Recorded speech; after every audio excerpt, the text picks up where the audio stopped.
الحمد لله رب العالمين والصلاة والسلام على رسوله الكريم محمد وعلى آله وأصحابه أجمعين وعلى من تبعهم بإحسان إلى يوم الدين. اما بعد.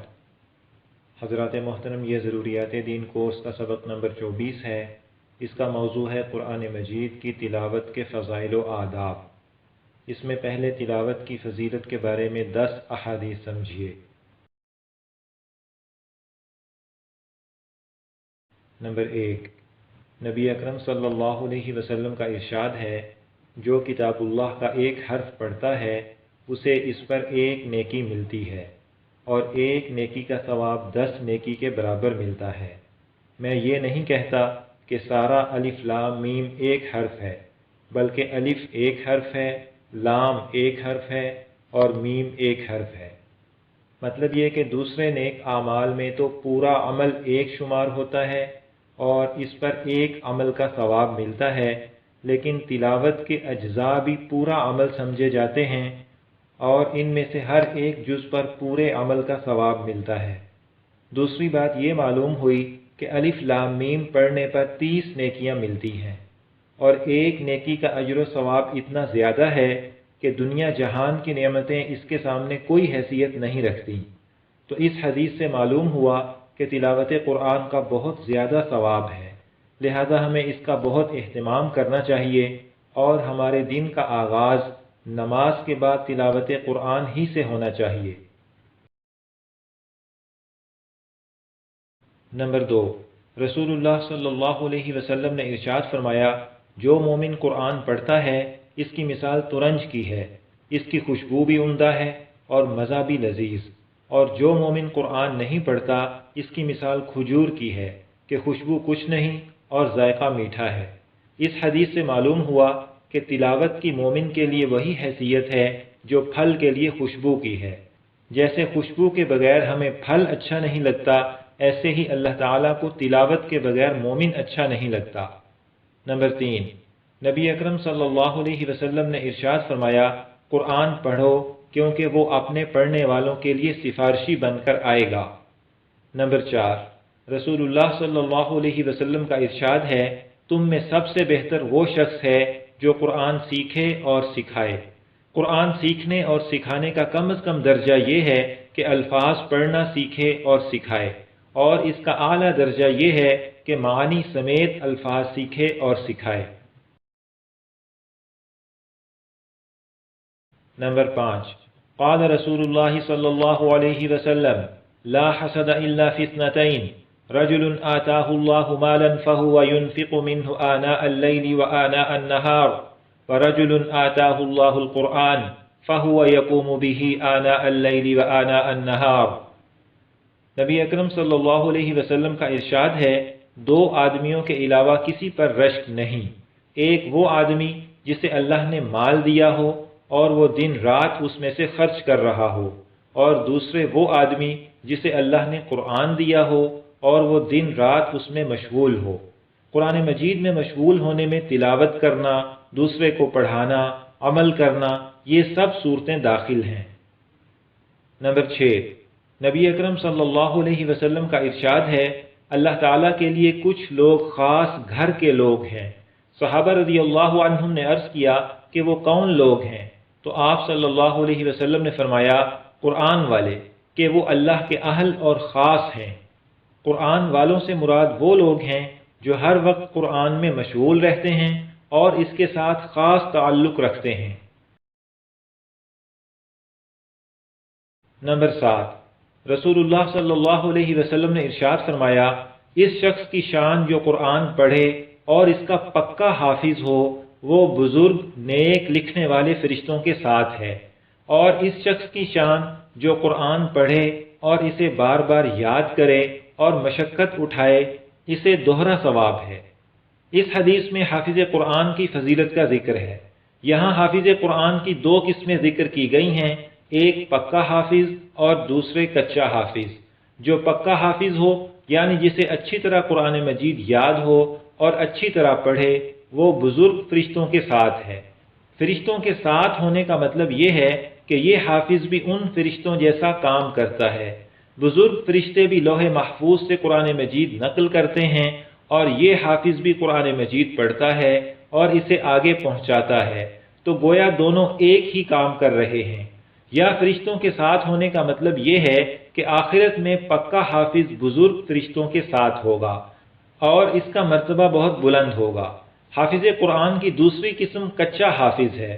اس کے بارے میں فرمایا کہ اسے دوہرا ثواب ملتا ہے، مطلب یہ کہ اسے یاد کرنے میں جو مشقت ہوتی ہے اس پر بھی اسے ثواب ملتا ہے، لہذا قرآن مجید یاد کرنا نہ چھوڑے، محنت کرتا رہے۔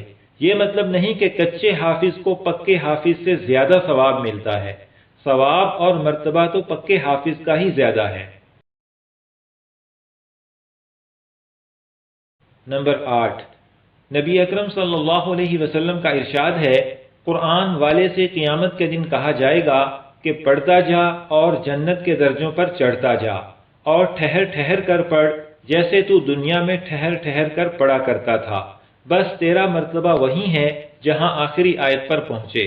اس حدیث میں جس فضیلت کا ذکر ہے وہ حافظ قرآن کے لیے ہے، ناظرہ پڑھنے والا اس میں داخل نہیں۔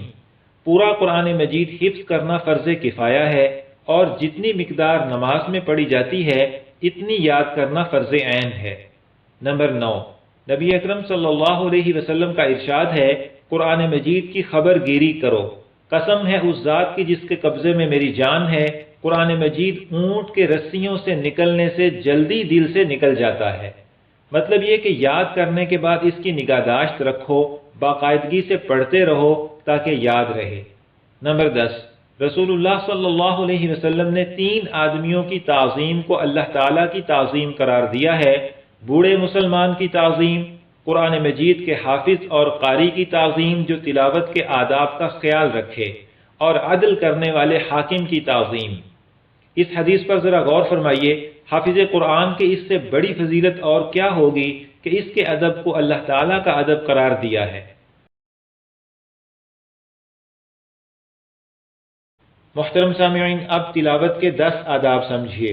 نمبر 1، باوضو ہو کر قبلہ کی طرف رخ کر کے ادب سے بیٹھے۔ نمبر 2، قرآن مجید کو رحل یا تکیے پر اونچی جگہ رکھے۔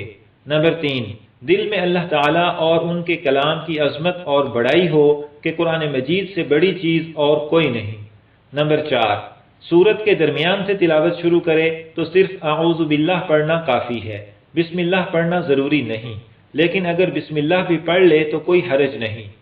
نمبر 5، ادھر ادھر کے خیالات کی طرف توجہ نہ کرے، دھیان تلاوت کی طرف رکھے۔ اگر قرآن مجید کے معنی سمجھتا ہو تو ان میں غور کرے، اور رحمت کی آیت پر دل میں خوشی ہو اور عذاب کی آیت پر دل میں خوف ہو۔ نمبر 6، رونے کی کوشش کرے چاہے بتکلف ہی ہو۔ نمبر 7، تلاوت کے درمیان کسی سے بات نہ کرے، اگر کوئی ضرورت پیش آ جائے تو قرآن مجید بند کر کے بات کرے اور دوبارہ اعوذ باللہ پڑھ کر تلاوت شروع کرے۔ نمبر 8، اگر کسی کو تلاوت کی آواز سے حرج ہوتا ہو تو آہستہ تلاوت کرے، ورنہ ذرا آواز سے پڑھے اور اپنے کانوں کو آواز سننے کی طرف بہرحال رکھے۔ نمبر 9، تلاوت کے وقت یہ خیال رکھے کہ گویا خود اللہ تعالیٰ کو ان کا کلام سنا رہا ہوں۔ نمبر 10، تجوید کے ساتھ ٹھہر ٹھہر کر خوش الحانی سے تلاوت کرے۔ حضرات محترم، اس 10ویں ادب کی تفصیل یہ ہے کہ ہر زبان کے الفاظ ادا کرنے کا ایک خاص طریقہ ہوتا ہے۔ اس طریقے کے مطابق اگر نہ ادا کیے جائیں تو الفاظ بگڑ جاتے ہیں، معنی خراب ہو جاتے ہیں۔ جیسے مثلا پنکھا اردو زبان کا لفظ ہے، اس میں نون کی ادائیگی کا خاص طریقہ ہے۔ اس طریقے کے مطابق اگر نون ادا نہ کیا جائے اور مثلا یوں کہا جائے پن کھا، تو اب اصل لفظ بالکل بگڑ گیا ہے، اس کا مطلب خراب ہو گیا، پہلے والے معنی باقی ہی نہیں رہے۔ ایسے ہی عربی زبان کے الفاظ کی ادائیگی کا ایک خاص طریقہ ہے۔ اس طریقے کو سیکھے بغیر عربی زبان کے الفاظ کو صحیح طرح ادا نہیں کیا جا سکتا۔ عربی الفاظ کو ادا کرنے کے طریقے کو تجوید کہتے ہیں۔ اس کا ایک ضروری درجہ ہے جو حاصل کرنا ہر مسلمان کے ذمہ لازم ہے۔ جیسے نماز پڑھنا فرض ہے، ایسے ہی عربی الفاظ ادا کرنے کا طریقہ سیکھنا یہ بھی ایک درجے میں فرض عین ہے۔ عربی زبان کے کل حروف 28 ہیں، ان میں سے کچھ حروف تو بغیر مشق کے بھی صحیح ادا ہوتے ہیں، جبکہ درج ذیل حروف کی مشق ضروری ہے۔ صا، ح، خ، دال، ذال، ز، شین، صاد، غاد، طا، وا، عین، غین، فا، قاف۔ ان 15 حروف کی صحیح ادائیگی مشق کے بغیر نہیں آتی۔ اگر کسی ماہر سے روزانہ آدھا گھنٹہ مشق کی جائے تو 1-2 ماہ میں ضروری درستگی ہو جاتی ہے، ورنہ غلط پڑھتے رہنے سے گناہ ہوتا ہے اور بعض دفعہ نماز بھی نہیں ہوتی۔ لہذا تجوید کی ضروری مشق کی طرف توجہ کرنا بہت ضروری اور بہت اہم ہے، اس میں کوتاہی نہ کریں، اور یہ کوئی مشکل کام بھی نہیں۔ روزانہ آدھا گھنٹہ مشق کی جائے تو 2 ماہ میں آسانی سے ضروری اصلاح ہو جاتی ہے۔ اور تجوید کی ضروری مشق کے سلسلے میں آپ حضرات ہمارے دوست مولانا قاری سعید قاسم صاحب سے بھی رابطہ کر کے مشق کر سکتے ہیں۔ ان کا فون نمبر سبق کی آخری سلائیڈ پر ملاحظہ فرمائیں۔ محترم سامعین، یہاں تک تو تجوید کے ضروری درجے کا بیان تھا، جسے حاصل کرنا ہر مسلمان کے ذمہ لازم ہے، اور ایک درجہ اس سے آگے تجوید کے سب قاعدے سیکھ کر خوش الحانی سے تلاوت کرنے کا ہے۔ رسول اللہ صلی اللہ علیہ وسلم کا ارشاد ہے، اللہ تعالیٰ اتنا کسی کی طرف توجہ نہیں فرماتے جتنا کہ اس نبی کی آواز کو توجہ سے سنتے ہیں جو قرآن مجید خوش الحانی سے پڑھتا ہو۔ تو تجوید کے سب قاعدوں کے مطابق اور خوش الحانی سے تلاوت کرنا بہت بڑا کمال ہے۔ اس کی طرف اللہ تعالیٰ کی خاص توجہ اور رحمت متوجہ ہوتی ہے۔ دنیا کی چیزوں میں ہم ایک دوسرے سے آگے بڑھنے کی کوشش کرتے ہیں۔ ہماری کوشش ہوتی ہے کہ ہمارا مکان سب سے اچھا ہو، ہماری گاڑی سب سے اچھی ہو، تو ہماری تلاوت بھی سب سے اچھی ہونی چاہیے۔ یہ کمال بھی ہمیں حاصل کرنا چاہیے۔ اللہ تعالیٰ توفیق دے۔ حضرات محترم، یہاں پر ضروریات دین کورس کا سبق نمبر 24 مکمل ہوا۔ انشاءاللہ تعالی سبق نمبر 25 کا موضوع ہوگا نماز خشوع کے ساتھ ادا کرنے کی اہمیت اور طریقہ۔ اللہ تعالی ہمیں قرآن مجید کی تلاوت بہترین طریقے سے کرنے کی توفیق دیں، آمین۔